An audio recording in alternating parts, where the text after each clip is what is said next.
Bueno, nos metemos en otros temas de actualidad. Les proponemos hablar de economía y le damos la bienvenida al director ejecutivo de Ceres, al economista Ignacio Munyo. Hay varios temas para conversar, lo presentado recientemente, cuyo hito puede ser esa herramienta de inteligencia artificial para analizar con minuciosidad el gasto del Estado uruguayo, pero también temas que surgen hoy que tienen que ver con el crecimiento de la economía uruguaya, que lo hizo por debajo de las expectativas de muchos especialistas. Así que quizás comenzamos por ahí, Munyo. Primero que nada, bienvenido. Muchas gracias. Un gusto estar aquí con ustedes y con toda la teleaudiencia. Un gusto recibirlo. Bueno, ¿qué apreciaciones tiene de este dato del crecimiento de la economía que está por debajo, ¿no?, de algunas expectativas? Bueno, es un dato tampoco tan alarmante en un año que... Es un dato viejo para empezar, ¿no? Habla del primer trimestre del año y ya estamos empezando el tercero, ¿no? Entonces, tengamos claro que a lo largo del año se va a estar jugando un partido complicado, con tasas de crecimiento importantes por parte de los analistas. Se espera un crecimiento del 3,5% a lo largo del año. Cuando uno mira los números actuales y extiende hasta junio, que ya hay algunos indicadores, por ejemplo el índice líder de Ceres, que nosotros hacemos hace 25 años, todos los meses, anticipa el retraso que tiene la publicación del PBI, da un segundo trimestre también de crecimiento, pero tampoco un fuerte crecimiento. Entonces, lo que decimos es que hay un partido difícil ahora de acá hasta fin de año para tener una aceleración importante de crecimiento para que se pueda materializar ese 3,5% que se espera por parte del gobierno y de la mayoría de los analistas, ¿no? Que no se va a llegar, difícilmente se llega. Y bueno, quedan 6 meses. Con estos números, para 6 meses de punta a punta. O sea, desde ahora hasta fin de año tendría que crecer toda la economía 3,6%, claro, para lograr ese promedio del 3,5%, porque el primer semestre no fue tan fuerte. Perdóname, Maggie, ¿a qué se debe o cómo se podía explicar? No es un enfriamiento, pero sí no dentro de los guarismos esperados. Y bueno, hay factores externos que hay que tener en cuenta, ¿no? O sea, este año se esperaba una fuerte recuperación después de la sequía del año pasado, que no fue tan buena como se pensaba, porque tuvimos, a diferencia del año pasado, exceso de agua, ¿no? No fue en B. Y después también está el factor ANCAP, que se esperaba tener en menos tiempo cerrada la refinería y estuvo más tiempo de lo esperado cerrada. Entonces hay dos factores que se esperaba que iban a empujar más fuerte de lo que pudieron empujar durante los primeros meses del año. Pero hago un paréntesis por el tema climático, porque tenemos que empezar a incorporarlo como un problema permanente, no transitorio. Claro, ya se está hablando, variable que va a estar incidiendo siempre. Y cada vez peor, ¿no? Con mayor intensidad. Se está hablando que para los próximos 3 años se viene de nuevo la Niña, que recordemos que la Niña es la que no llora, ¿no? El niño es muy llorón y la niña no llora. Pues es difícil acordarse cuándo es niña, cuándo es niño.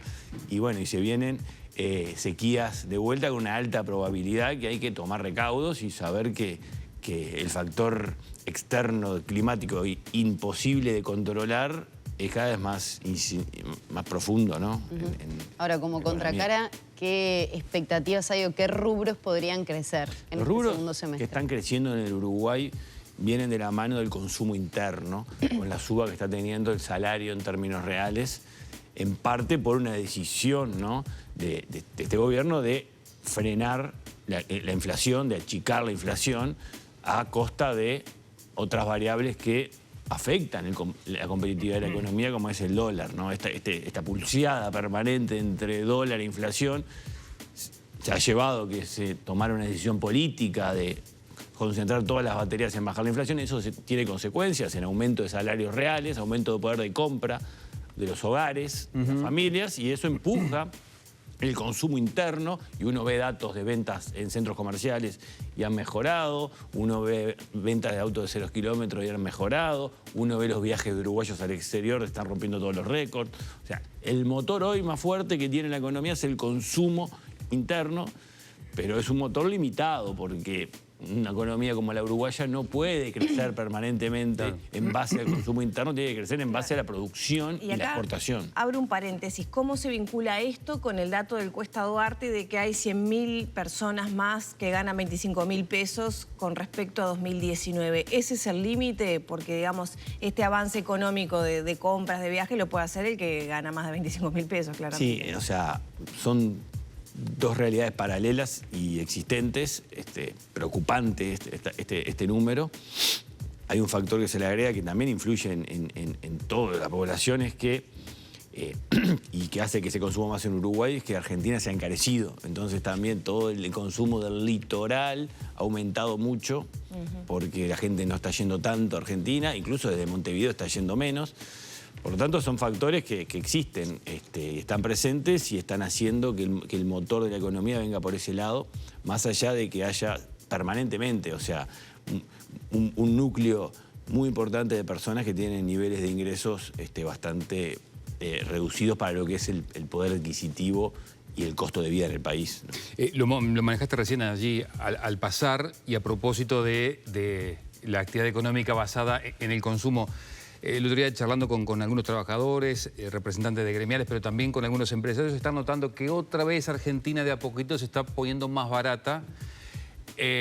Y bueno, se acaba de aprobar la ley base que tiene un ajuste fiscal importante. Sé que es difícil hacer estimaciones con el gobierno de Milei, pero ¿qué están viendo para el segundo semestre y el impacto que puede tener la realidad argentina? Bueno, Argentina, entendamos bien lo que pasó hasta ahora. Argentina tuvo un ajuste fiscal muy fuerte, es lo único concreto que ha pasado, porque es un ajuste que vino de la mano de una aceleración inflacionaria brutal entre fin de año y los primeros meses del año, que licuó técnicamente, como se dice, los gastos nominales, o sea, los pesos argentinos que se destinan a pagar transferencias a las provincias, a pagar subsidios, a pagar salarios y jubilaciones. Bueno, eso pasó y es muy grande. Después lo que viene ahora, bueno, son intenciones, ¿no? Se acaba de aprobar una ley que hace, entre otras cosas, fomentar la inversión con programas especiales de incentivos fiscales. Entre otras cosas, una reforma laboral. Entre otras cosas, una reforma del Estado para simplificar determinados procedimientos y oficinas.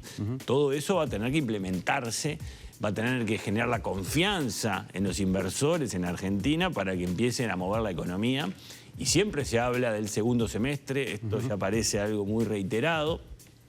La realidad que hoy es muy difícil saber si ese segundo semestre se va a concretar. Lo que es claro que este año para Argentina, si uno ve a las proyecciones que hacen los propios argentinos y que las reportan en el Banco Central de Argentina, parecido a como se hacen en el Uruguay, hay una encuesta de expectativas, da una caída del 3,5% para la economía, para el PBI argentino este año, y una recuperación también del 3,5% para el año que viene.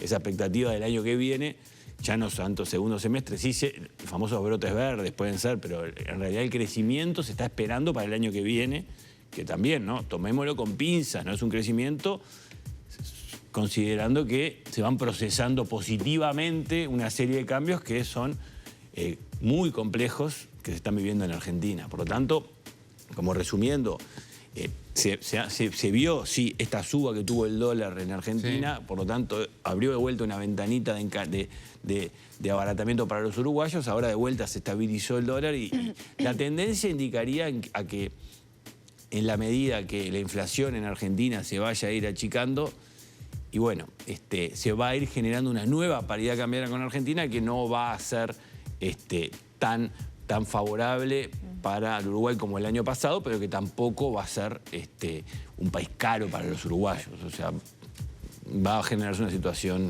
más asociada a los promedios históricos que a lo que vimos el año pasado. Ignacio, lo que siempre te preguntamos, el dólar, que alcanza el valor máximo en 5 meses, es un reclamo del sector productivo, pero también tiene impacto en el consumo interno de los uruguayos. Ahí, ¿qué perspectivas hay? No te vamos a decir a cuánto va a cerrar el dólar, pero ahí hay una proyección o una perspectiva que puede superar los 40 pesos. ¿Qué pasaría? Sí, el dólar está prácticamente estancado, ¿no? Más allá de la suba, estamos hablando de sumas mínimas. 0,25 más o menos. No estamos hablando de nada relevante que cambie decisiones importantes a nivel de los exportadores y de la competitividad del país. O sea, tenemos un dólar que tiene niveles bastante más bajos que los que serían necesarios para ser competitivo el país en las condiciones actuales. Por eso es lo que hay que entender. O sea, la competitividad no es el dólar, pero el dólar facilita cuando sube que el sector exportador pueda tener un mayor ingreso cuando tiene costos muy elevados. Esa es la balanza que se queja el sector exportador. Y la decisión del gobierno fue priorizar la inflación, por lo tanto el dólar es un efecto secundario no deseado para que la inflación sea más baja. Claro. Bueno, lo que reclaman los exportadores y también los industriales que compiten contra la producción que viene de afuera importada es simplificar determinadas regulaciones, bajar tarifas, generar determinadas condiciones para que se pueda producir más barato en el país. Esa es un poco la lucha razonable que existe, porque lo que es claro es que el margen de ganancia para muchos exportadores ha desaparecido, para otros no, y para otros se mantiene. Porque también hay que entender esto claro. ¿Qué es el sector exportador? Es una bolsa gigante de empresas que exportan distintos productos a distintos mercados y que a su vez los que exportan lo mismo son muy distintos entre sí, porque cada empresa es un mundo que tiene costos distintos, eficiencias distintas y capacidades de subsistir o no con este dólar también distintas. Ahora, la perspectiva no es que aumente radicalmente, no llegaría a los 45 pesos. No, la perspectiva es que se mantenga por lo menos a lo largo de este año. En el entorno de los 40. Porque si subiera mucho, la inflación también se vería afectada. De hecho, nosotros hicimos un cálculo utilizando la relación histórica entre inflación y tipo de cambio y nos da que con un dólar a 45 a fin de año la inflación sería más cerca de 9 que de 5 como está hoy. Y volveríamos a esas inflaciones que tuvimos durante mucho tiempo y que pero ahí otra vez el Banco Central de alguna manera juega un rol fundamental para sostenerlo en el Banco Central tiene un rol fundamental en la intervención de la política monetaria, que es, bueno, cuántos dólares compra o vende para afectar el valor de mercado cuando tenemos un sistema que el precio lo pone el mercado, ¿no? Pensemos por eso. Claro. O sea, Uruguay tiene un tipo de cambio que lo está poniendo al mercado. Si el Banco Central interviene o no es una decisión política, pero lo que ha pasado hasta ahora le está dejando el valor que el mercado le da al dólar y se mueve muy poco porque el mercado no le está dando muchos cambios. Claro, además hay otra razón, ¿no? La del artillero, no se va a tocar el dólar en este año que tiene un proceso electoral que termina seguramente en noviembre. A propósito de lo cual, Ignacio, ¿qué economía va a recibir el próximo gobierno? Y además te pregunto, ¿debería el próximo gobierno mantener, por ejemplo, el régimen de regla fiscal que estableció la LUC? El próximo gobierno va a tener grandes desafíos, eso hay que tenerlo claro. El primero es que la economía sostenga el crecimiento económico, con un contexto externo que no ayuda, y cuando Uruguay ha crecido fuerte siempre ha sido cuando tenemos viento a favor, ¿no? Sin viento a favor nos cuesta muchísimo crecer. Cuando hay que prender los motores propios, que es inversión, que es capital humano, que es infraestructura, que son las condiciones para que llegue inversión al país, bueno, ahí nos ha costado históricamente, porque implica generar cambios y reformas que son difíciles de implementar, como por ejemplo la famosa reforma del Estado o mayor apertura comercial, inserción internacional, estas agendas permanentes que tienen todos los países y que es difícil moverlas. Entonces, va a tener ese desafío el próximo gobierno y a lo que se le suma el desafío de aumentar la inversión pública en áreas claves para que el país pueda avanzar en el desarrollo. Y ahí hay por lo menos 4 áreas muy sensibles que están presentes en los discursos y en los programas de casi todos los precandidatos que están hoy compitiendo en las internas. Uno, primera infancia. O sea, Uruguay tiene un claro desafío de invertir mejor y más, si es necesario, en la primera infancia. Pero invertir mejor, por eso digo, o sea, hay una multiplicidad muy grande de programas que se dedican y tienen como cometido la primera infancia que no logran coordinar y llegar hacia donde tienen que llegar para que finalmente lo que importa, que es el beneficiario de las políticas sociales, reciba un buen producto. Pero así hay varias. Ahí la herramienta que ya vamos a hablar podría jugar un rol fundamental. Para eso hicimos esa herramienta en gran parte. Pero vuelvo que las coincidencias, también todos hablan de investigación y desarrollo y capacitación. O sea, educación, investigación y desarrollo está presente. Bueno, eso implica invertir más. Todos hablan de salud, salud mental, por ejemplo, pero salud en general, nuevos hospitales, nuevas atenciones en distintas áreas asociadas a la salud, más recursos. Todos hablan de seguridad, que hay que hacer mejores cárceles, que hay que tener una policía más especializada, con mejor formación para el crimen organizado, un nuevo ministerio de seguridad asociado o de justicia, todo implica nuevos recursos. Por lo tanto, ese para mí es el principal desafío que asume el nuevo gobierno. Cómo asignar de una mejor manera pesos, recursos uruguayos que son escasos y que no hay margen para que aumenten con nueva deuda, que uno pueda pedir prestado. Y nuevos impuestos, pero esto me parece muy importante. O sea, porque si no, no lo hubiéramos hecho. O sea, si tuviéramos a mano capacidad para poner más impuestos. Si Por el país ejemplo. tuviera a mano la posibilidad de decir, mira, Uruguay está en condiciones, ¿no? No sería muy negativo aumentar los impuestos o seguir endeudándose, porque hay acceso, Uruguay tiene crédito. Nosotros pensamos que hoy ambas herramientas serían muy negativas para que el Uruguay pudiera crecer, porque al principio acuérdense que comencé diciendo que el desafío era el crecimiento. O sea, esas dos herramientas conspiran directamente contra el desafío del crecimiento. Entonces lo clave de esto es, gastamos una magnitud importante de recursos en un presupuesto muy grande que hay que analizar a fondo. Y ahí es donde entra nuestra herramienta, que es una herramienta similar a lo que en medicina vendría a ser microcirugía láser. Eso es lo que hay que hacer a nivel de presupuesto. Me gusta la metáfora, el paralelismo. No hay mucho más remedio. Esto no es eliminar un ministerio, borrar así de un pizarrón. Bueno, pero ustedes ya encontraron algunas superposiciones de gastos. ¿Dónde ven que están los principales temas a meterle el bisturí láser? Nosotros tuvimos que hacer un trabajo de arqueología para poder llegar a eso. Antes de la inteligencia artificial vino la arqueología, que es poner toda la información junta de lo que está en el presupuesto y lo que no está. Hay 55 organismos del Uruguay, entre servicios descentralizados, entes autónomos, personas públicas no estatales, 55 que están fuera del presupuesto, ¿no? Entonces hay que juntar todo eso con el presupuesto, ¿no?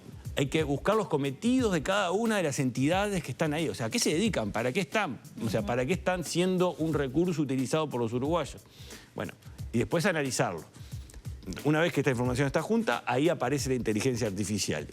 Con un equipo de investigadores muy importante de Ceres, agarramos las últimas tecnologías, inteligencia artificial Transformer se llama, que está atrás de ChatGPT, pero atrás de muchas, está basado en redes neuronales. ¿Qué es lo que permite hacer? Esto es lo interesante. Leer lenguaje natural, leer textos, compararlos y decir si son parecidos o no. Entonces, puede leer rápidamente, en milésimas de segundo, todos los cometidos de todas las oficinas del Estado y decir cuáles se parecen y cuáles se duplican, y ahí identificar, bueno, tenemos, por ejemplo, 13 entidades dentro del Estado que se dedican a apoyar a las pymes.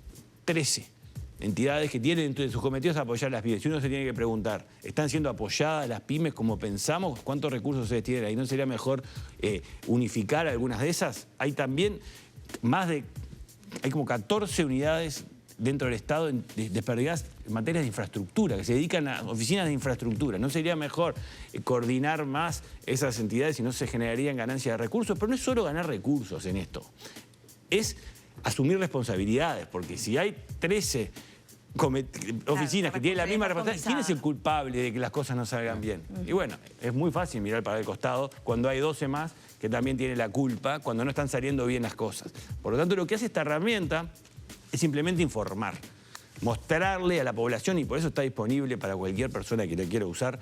Nos consulta Ceres y la puede venir a utilizar, porque es poner en qué área y ver dónde están replicados los cometidos. Y será un insumo fundamental para el próximo gobierno. Está para cualquier candidato que lo quiera utilizar. Obviamente nosotros queremos que lo utilice porque se ha trabajado mucho para eso. Bien. Y después hay que tomar las decisiones, ¿no? Porque esto lo único que hace es mostrar dónde hay el próximo gobierno, si tiene la voluntad política y la bendición popular en las urnas para tomar decisiones, va a tener que hacer las acciones correspondientes para corregir las situaciones que hoy están generadas. Así es la situación. Muchas gracias por estos minutos. Bueno, muchas gracias.